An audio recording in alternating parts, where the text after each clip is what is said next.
Got another Blacksmith 5 rifle safe. This one's a little bit different than the original one. If you haven't seen this original one, go check it out. I got a full video unboxing everything. As you can see, I've already got this one unboxed. We're going to just kind of compare the two and see what these kind of budget-oriented safes do for you. I really like this one with the biometric fingerprint scanner. It's super fast, and for a quick access style safe, I really, really like it. So they contacted me again and wanted me to do a comparison against this one, and that's what we're going to do. I'm going to bring you on in here, and we're going to kind of check them out, compare them. I got this one set up how I would do for demo purposes. We're going to kind of get into the differences, the similarities, and compare them so you guys can make an informed decision. Let's go ahead and get to it. Catch on in here side-by-side style, SXS style, side-by-side. Guys, width and depth of these are identical. The height on the original one with the biometric scanner is about half, 3/4 of an inch or so taller. Again, this is the original one right here. This is the new one over here. The biggest difference is this one is not biometric, okay? And inside, there's also a kind of a layout difference, a setup difference. It's pretty cool. It's different. If you guys remember, this one has the lockbox inside with a separate key.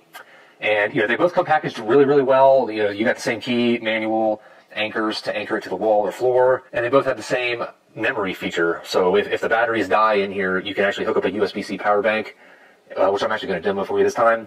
And it stores the code, and you can just use that to get into it, or obviously use the key where you put in right there. You know what I'm saying? Start the ignition, baby.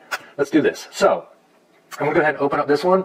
I'm going to go ahead and open up this one and take a look. Hopefully you guys can see what I'm talking about with the layout. If not, I'm going to bring you on in here for a little zoom down.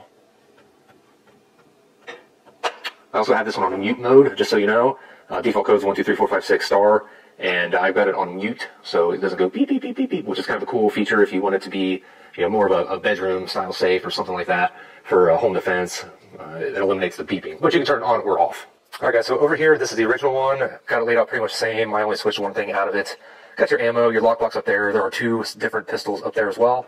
Yeah, you know, I got 5 rifles in there, no problem. A couple of handgun hangers on the door, which is great. Works out well, works out well. You'll see that the layout of this one is also very similar with one key difference. All right, guys, moving over to the new one. If you notice, the top's different. The door is actually identical. The inside is identical. Still your 5 rifle shotgun capacity. Your 3 storage cubbies in the door, as well as your 2 pistol holders.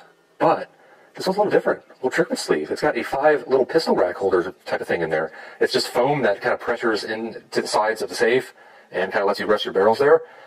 So I know you can't see all the way to the left, but I have a Glock 19X, a Glock 19 style pistol with a compensator and a light on it, and it still fits. A regular Glock 19, a Taurus GX4 with a red dot, and then a Taurus TX22 up there. You know, all kind of similar yet different sizes, and you know, anything smaller than a Glock 19X is going to fit in there perfect. I was not able to fit a 1911. You know, there's some of the big ones in there in this particular vertical configuration. Up here, I've got a bunch of 1911 mags, even the 10 rounders. It fits just fine. Plenty of room to spare. I've got the Kiger and a 1911 with a threaded barrel down there. That thing's pretty dope. I've got some old school 45 ACP HST ammo stored in the door. And as far as rifles goes, let me get you on in here. All right, guys, from left to right, I've got an AR. I figured I kind of did this one as, you know, what do people have? What's the average guy have that's going to use this as kind of a quick access style safe? I've got an AR. I've got an AK variant there. That's my Mac 90. I've got a over-under shotgun, you know, hunting style. I've got a single shot 410. I feel like everybody at some point in their collection career has had one of those. And then a 22 rifle. That is the infamous Springfield 2020. All right, guys, now that we went ahead and did the layout differences, let's go ahead and uninstall these batteries. And we're going to try that battery backup feature. All right, guys, I just removed one of the batteries. You don't have to take them all out for this.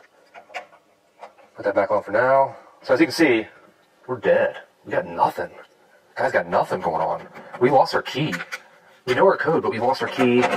We can't get into it. We're locked down tighter than Fort Knox over here. We lost our key. We got nothing. We can't get in. We can't defend our house, our castle. What do? Well, we grab a power bank. This is just a cheap solar one that I have for when the power goes out here. It has a couple spots for some light bulbs that you can plug in for light, USB charging, as well as a radio. This charges up solar, which is pretty cool. And they supply you with a USB-C cable. Let's go ahead and turn this thing on. Turn my power supply on. We're going to plug this thing in. Boom. Look at that. Now, again, factory code.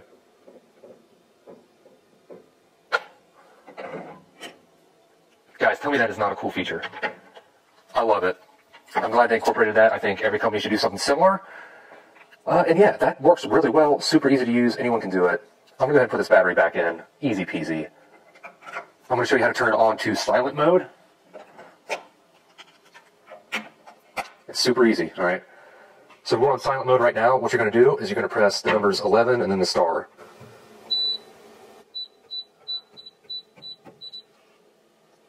Alright guys, so as you can see, just press 11 and then the little button down here, and you're able to turn it back onto volume mode, which I will leave it on for my purposes. I will say this though, I still don't know what these twist for. I've still yet to figure that out. Both of them do it. I don't know, maybe they'll see this and let me know what that's for, or if it's for anything. Alright guys, so yeah, quick recap. We got 5 pistol rack up top. And yeah, so I'm not a mathematician, but I'm pretty sure 7 plus 5 is like, I don't know, like over 10 probably. So, in all reality though, in this price point, something like this that you can bolt to the floor and the wall at the same time, there's provisions to do both, which you should, and have the capacity to hold 12 firearms. So the guys that are just starting out, I mean, this is what you need. I mean, this is perfect until you outgrow this. Or if you're like me, where I use the other one with the biometric scanner just literally for speed, as more of a quick access, you know, bump in the night style of approach is how I use mine.